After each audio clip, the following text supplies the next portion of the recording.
CM Jagan పై హత్యాయత్నం వెనుక చంద్రబాబు కుట్ర ఉందన్నారు నెల్లూరు పార్లమెంటు అభ్యర్థి విజయసాయిరెడ్డి. సీఎం జగన్ పై 2 సార్లు అటాక్ జరిగిందని, ఈ 2 సార్లు చంద్రబాబే చేయించారని ఆరోపించారు. మానవత్వం, విలువలు లేని వ్యక్తి చంద్రబాబు అని తీవ్రస్థాయిలో ధ్వజమెత్తారు. వైనాట్ 175 దిశగా ముందుకెళ్తున్నామన్న విజయసాయిరెడ్డితో మా ప్రతినిధి వినాయక్ ఫేస్ టు ఫేస్. ముఖ్యమంత్రి వైఎస్ జగన్మోహన్ రెడ్డి 18వ రోజు బస్సు యాత్ర తూర్పుగోదావరి జిల్లాలో ప్రారంభం కాబోతుంది. మరి రాష్ట్రం నలుమూల నుంచి కూడా సీనియర్ నేతలు తమ నియోజకవర్గాల నుంచి, కొంతమంది ఇతర పార్టీల నుంచి జాయినింగ్స్ కోసం రావడం జరిగింది. ఈ నేపథ్యంలో ప్రస్తుతం మనతో పాటు విజయసాయిరెడ్డి ఉన్నారు, అదేవిధంగా ఆదాల ప్రభాకర్ రెడ్డి ఉన్నారు. వారిద్దరితో కూడా మాట్లాడి చెప్పే చేద్దాం. సార్, ఏ విధంగా చూస్తే కనుక గడిచిన 18 రోజులుగా యాత్ర రోజు రోజుకి ప్రతి జిల్లాలో కూడా పెరుగుతూ వస్తుంది ఆదరణ, ప్రజాదరణ పెరుగుతున్న నేపథ్యంలోనే మొన్న విజయవాడలో చూసాము ఏ విధంగా కుట్రలు చేశారనేది. ఈరోజు దానికి సంబంధించి చంద్రబాబు నాయుడు చేసిన వ్యాఖ్యలు కావచ్చు, ఆ పార్టీ చేసిన వ్యాఖ్యలు కావచ్చు, సోషల్ మీడియాలో చేసిన వ్యాఖ్యలు కావచ్చు, ఏ విధంగా తీసుకోవాలి అసలు? ప్రతిపక్ష నాయకుడు, ప్రతిపక్ష పార్టీ, తెలుగుదేశం ప్రతిపక్ష నాయకుడు చంద్రబాబు నాయుడు ప్రజాస్వామ్యబద్ధంగా ప్రజల్లో ఉన్నటువంటి ఎన్నికల క్షేత్రంలో గెలవలేక మా పార్టీ అధినేత శ్రీ జగన్మోహన్ రెడ్డి గారి పైన 2 సార్లు హత్యా ప్రయత్నం చేయించడం జరిగింది. ఈ 2 విషయాల్లో కూడా అతనే కుట్రదారు. చంద్రబాబు నాయుడు కుట్రదారు. మొట్టమొదటి విశాఖపట్నంలో జరిగిన దాన్ని చాలా లైట్గా, సెటైరికల్గా ఏదో తనకు అనుకూలంగా మలుచుకునేదానికి ప్రయత్నించాడు.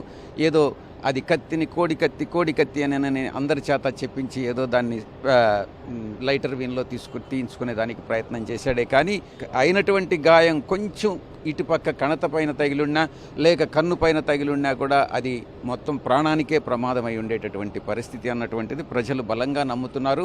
చంద్రబాబు నాయుడు ఏమి చేయలేక ఇటువంటి హత్యా ప్రయత్నాలకు దిగజారుతున్నాడు అన్నటువంటిది ప్రజలు పూర్తిగా నమ్మారు. అందుకనే మా యొక్క లక్ష్యం ఏదైతే ఉందో 175 సాధించి తీరుతాం, తప్పకుండా మాకు ఆ యొక్క నమ్మకం కూడా ఉంది. సరే, పవన్ కళ్యాణ్ వ్యాఖ్యలు చూస్తే అంటే ఒక దేశవ్యాప్తంగా ప్రధాని సైతం ఆ విషయాన్ని ఖండించడం జరిగింది, దాడిని. అదేవిధంగా మమతా బెనర్జీ లాంటి సీనియర్ నేతలు కూడా ఖండించడం జరిగింది.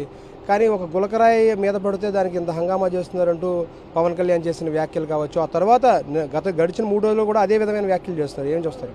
గులకరాయి అయినా కూడా అది తగలరానిటువంటి ప్లేస్లో కానీ తగిలితే అది ప్రాణాపాయం అన్నటువంటిది చంద్రబాబు నాయుడు ముఖ్యంగా తెలుసుకోవాలి. ప్రజలు పూర్తిగా ఇది హత్యా ప్రయత్నమే, దీని వెనుక చంద్రబాబు నాయుడు ఉన్నాడు, దీన్ని చంద్రబాబు నాయుడు అన్నటువంటి వ్యక్తి ఈ భూమి మీద జీవించడానికి అనర్హుడు అన్నటువంటిది ప్రజలు పూర్తిగా నమ్ముతా ఉన్నారు. సిద్ధం మహాసభలు ప్రారంభమైనప్పటి నుంచి ప్రత్యక్షంగా నేనే చూశాను. ప్రజల్లో ఆయన మమైక్యమైనప్పుడు, ప్రజలతో ఆయన మాట్లాడేటప్పుడు ఆ ప్రజల నుంచి వస్తున్నటువంటి గుండె లోతుల్లో నుంచి వస్తున్నటువంటి ఆ యొక్క ఆనంద బాష్పాలు అయితేనేమి, ఆ యొక్క ఎమోషనల్ ఫీలింగ్స్ అయితేనేమి, ప్రేమతో, ఆదరణతో మా నాయకుడు వచ్చాడు, మాకు భిక్ష పెట్టాడు, మా జీవితాల్లో వెలుగులు నింపాడు అన్నటువంటి కృతజ్ఞత ముఖ్యంగా బడుగు బలహీన వర్గాలు, ఎస్సీ, ఎస్టీ, మైనారిటీస్ కానీ, బీసీలు కానీ ఈరోజు పూర్తిగా వైఎస్ఆర్సీపీ పట్ల, అధినాయకుడు జగన్మోహన్ రెడ్డి గారి పట్ల పూర్తి అభిమానం కనపరుస్తున్నారు. మా వైఎస్ఆర్ కాంగ్రెస్ పార్టీకే ఓటు వేస్తారు.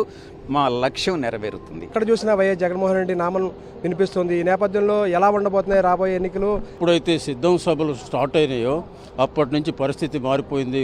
రోజుకి వైఎస్ఆర్సీపీ పార్టీ పెరుగుదల ఉంది, రోజుకి తెలుగుదేశం పార్టీ తగ్గుముఖం పడుతూ ఉంది.